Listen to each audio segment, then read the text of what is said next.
weeks of competition has led to this moment. The top 10 have become the top 6, and we're going to find out for one last time who's going to take the trophy, who's going to take the crown, and who's going to get themselves a spot at Worlds. This is the Clash Royale Crown Championship European Full Finals.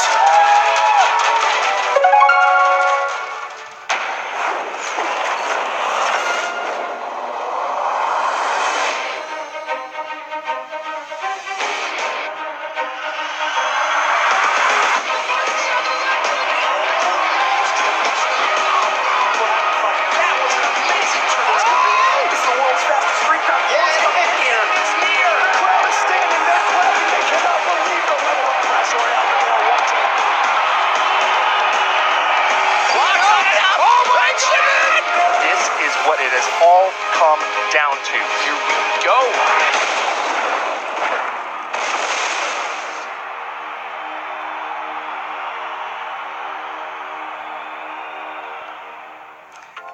Hello everyone and welcome back to the Clash Royale Crown Championship. My name's Trid and I'm here to bring you the 4 finals for the European region. Seeing as we've got ourselves a final situation, we've also got ourselves a small but powerful studio audience. As you can hear them making some noise right there. But let's start getting into the action. We've got top 6 players from Europe here. Let's have a look at the journey for them to get here so far. So follow me over to the LED wall and we'll have a quick look at who we're going to be dealing with today. We had a double round-robin group stage for these players that whittled them down from 10 to 6. We've already said goodbye to Donkey Kong, Adam, Tin, and Nem Sensei, and that leaves us with Baron, Surgical Goblin, Ice Lord, Loe, Soaking, and Lupanji. They're going to be duking it out today.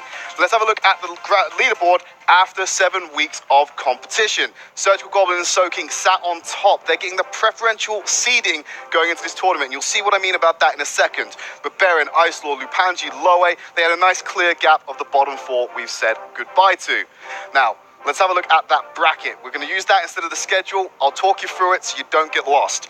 The first 4 matches are going to be Ice Lord versus Lupanji, Baron versus Loe, and then the victors of those matches will go against Surgical Goblin and Soaking. Now, the losers of the first 4 matches will drop into the lower bracket. That's the double elimination bracket. You lose 2 matches, you're out of the tournament. So match 5 and match 6 will be those losing 4 from the first games. They'll duke it out to see who will progress to the next stage, and we'll wave goodbye to our first 2 players from this tournament.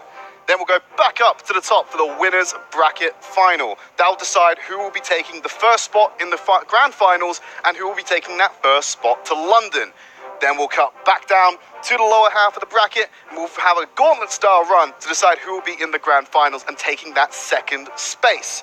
Of course, if the lower bracket finalist does manage to beat the upper bracket finalist, they will have to play a second best of 5. However, if the winner bracket finalist does take that match, then that's it. The final is over. We know that we've already seen the trophy. Let's have a look at the prize pool that's on the line. $15,000 for the first place.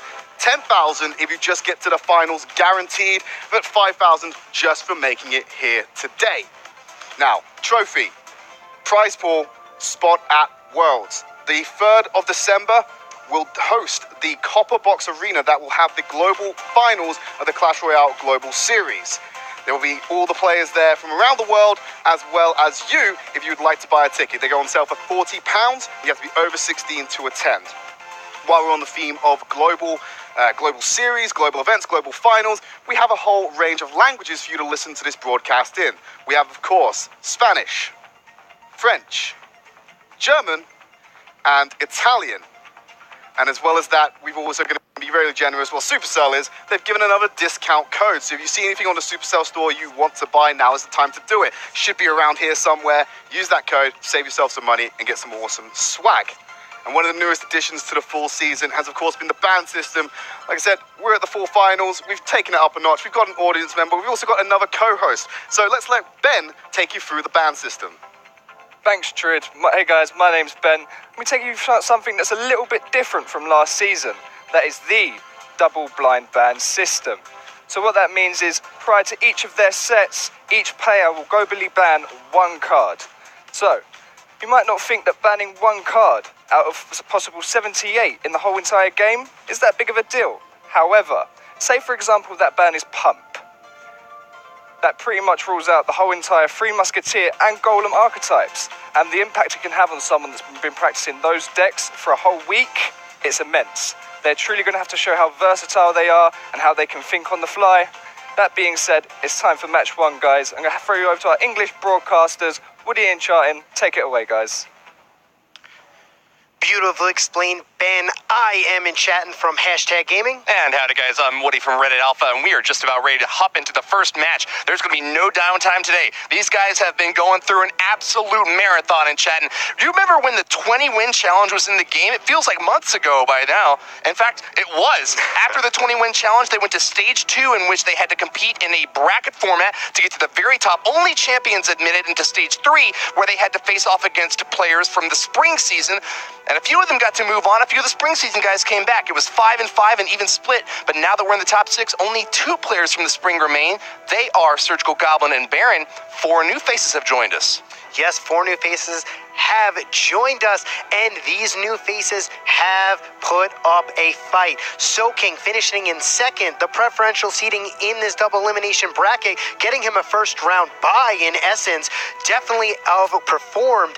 And let me tell you something, we have Soaking, we have Islaw, Lupanji, and Loe coming through, the new faces of the EU fall season. And let me tell you something, guys, they have performed against the old guard. Players from across the continent competing today. We've got 2 Frenchmen, 2 Germans, 1 player from the Netherlands, and 1 player from Spain. And you might think that, only having 1 representative here might be at a disadvantage, but those 2 guys, the Spaniard and the player from the Netherlands, are in the top 2 seeds. They're at the very top. In addition to the countries represented today, we've also got 3 members of Team Queso, 2 members from Team Nova, and 1 man who is still independent, unaffiliated. That man would be Low A. Yes, indeed. Interesting. Who is going to take it all today? Then again, you don't have to win it all today. Top 2 spots, get your bid into London, where you'll be fighting for a $400,000 prize pool, $150,000 for first. So if you finish in first or second today, it is going to get you in a prime position to make a ton of money. That's a pretty purse to be able to claim $150,000 for first place in the World Finals. Is that what you said? Did I hear that right? A life-changing sum. Now, if you are one of the players in the top 2, the preferential seeding, either Surgical Goblin or Soaking, you actually only need to win 2 more matches, and you get to punch your ticket to London. You'll be going there no matter what. The guys who have to climb through the losers bracket, though, are going to have a very difficult time making it to the top. But that being said, we're ready to introduce the very first match. We've got Lupanji, the Frenchman from Team Nova, and Islaw, the Frenchman from Team Queso. It's a French fraternal fracas in the very first matchup in chatting. Yes, it is, but they are ready to go now. I cannot wait for this matchup. It is going to be absolutely insane. But first up, we have the player from the blue side of the arena, the master of the stash, the king of the sword, Lupanji!